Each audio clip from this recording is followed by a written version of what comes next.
any white person who was born, raised, and schooled in the United States of America, if you aren't a racist, you're a miracle. Either that or you decided to educate yourself. Because education in this country is about white is right, brown's all right, black's got to stand back. Yellow's mellow, but whites, we educate in a way that says that white males have done all the adventures, have made all the adventures, have done all the discovering, have made everything that is good and has been accomplished according to social studies, which is actually anti-social studies, by white males. It's a lie. But we do that in order to maintain the myth of white superiority. The myth of race has to be maintained at all costs in this country. Because if white people have to give up the color of their skin as being something that makes them perfect, what do they have left?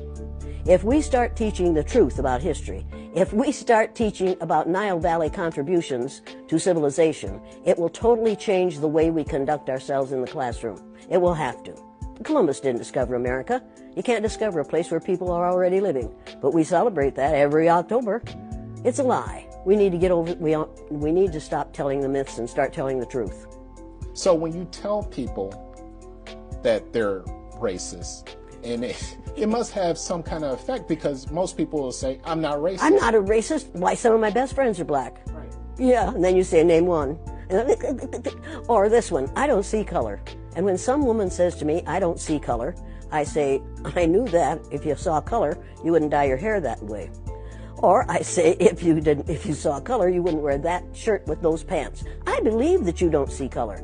It's an attempt to deny skin color. And it's an attempt to deny what's wrong with seeing the color of my skin. Is it all right for you to see me kind of pink? That's okay for me. I don't mind. And I suspect that you don't mind being seen the color you are. You have a right to be what you are.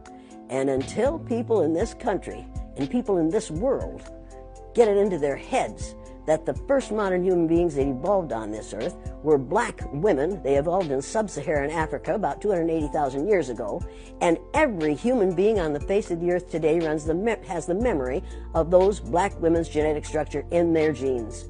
Now, we don't want to admit that, but that's the way it is.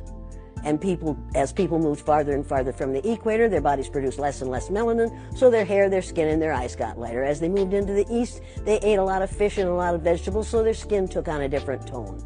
I found that out when I was raising little kids. My husband worked in a supermarket.